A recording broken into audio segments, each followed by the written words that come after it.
nous a tous appelés à tenir la même espérance. Frères et sœurs,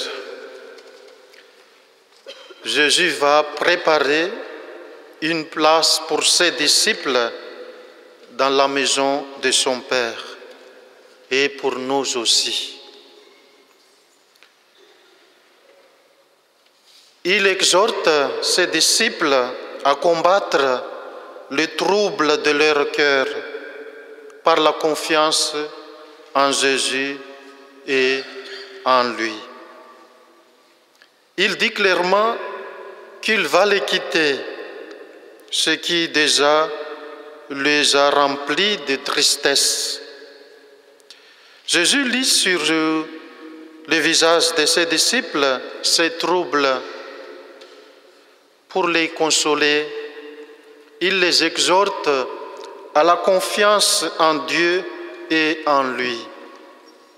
En Dieu, le Dieu de vos pères, qui, accomplissant ses promesses, a fondé son royaume dans ce monde en lui donnant un sauveur. En moi, sur qui repose tout l'avenir de ce royaume. Cette double confiance dissipera certainement les troubles de cœur de ses disciples. Pour saisir la force des paroles que Jésus oppose aux troubles de ses disciples, il importe de se souvenir que la foi est une pleine confiance du cœur. Jésus dirige pour cela leur regard vers la maison de son Père, ce jour de paix éternelle destiné à un grand nombre. Après avoir exhorté ses disciples à la confiance, Jésus veut leur faire sentir qu'ils ne doivent pas s'affliger de son départ, puisque dans la maison de son Père où il va, il y a une place assurée pour eux.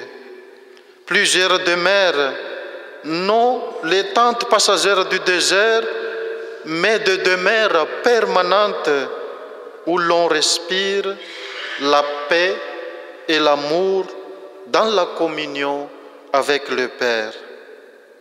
Jésus va accomplir le nécessaire pour leur en ouvrir l'accès. Puis, il reviendra les prendre avec lui pour qu'ils soient tous ensemble en un même lieu. Après avoir affirmé l'existence de la maison du Père où leur place sera préparée, Jésus ajoute pour ses disciples la précieuse promesse de revenir et de les prendre avec lui, afin que là où il est, ils y soient aussi pour toujours. Pour eux qui aiment leur maître et qui sont troublés à la pensée de son départ, c'est la suprême consolation. Jésus dit clairement à ses disciples où il va et se présente à eux comme le chemin, le seul médiateur entre Dieu et leur âme. Jésus est le chemin, mais Thomas lui objecte alors qu'il ignore le lieu où il va. Et par conséquent, il ne connaît le chemin qui y conduit. Thomas est l'homme positif qui n'admet rien que sur des preuves évidentes et par là même, il est enclin au doute, au découragement. Il interrompt Jésus par cette brusque déclaration qu'il ne connaît ni le lieu où il va, ni par conséquent le chemin. Jésus déclare qu'il est le chemin, il est lui-même le médiateur vivant qui s'unit aux croyants et ainsi les conduit au but, c'est-à-dire à la communion avec Dieu.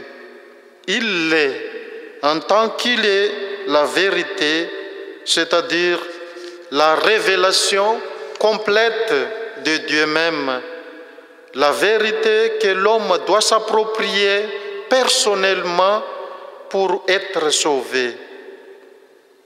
Il est par là même la vie, parce qu'il est pour les croyants la source unique de la vie, de l'âme, de la vie éternelle.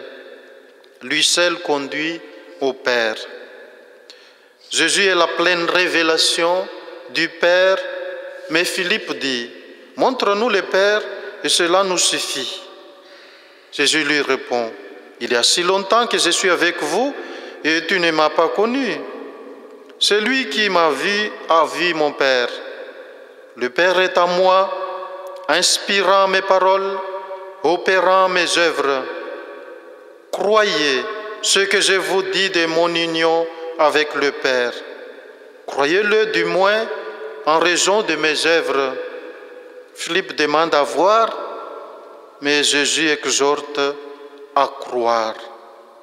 C'est uniquement par la foi qu'il peut communier à ce mystère de l'unité absolue du Père et du Fils qui lui permet de voir le Père dans le Fils. En effet, ces paroles de Jésus expriment l'intime unité de sens et le rapport mutuel vivant, actif, qu'il y a entre le Père et le Fils.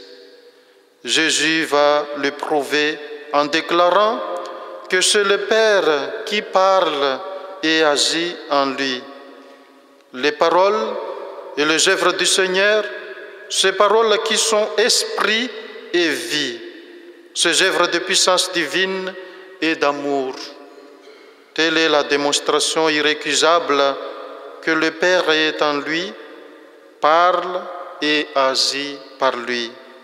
Après avoir donné à Philippe cette instruction profonde, Jésus se tourne vers tous ses disciples et il les exhorte à les croire. Quand il leur déclare qu'il est dans le Père et que le Père est en lui, à les croire sur la seule autorité de sa parole. Mes frères et sœurs, Jésus est vraiment le chemin, la vérité et la vie. Alors, faisons chemin avec lui en marchant vers la place déjà préparée pour chacune et chacun de nous. Osez prendre part à l'ouvrage de cette place et donnons le meilleur de nous-mêmes. Amen.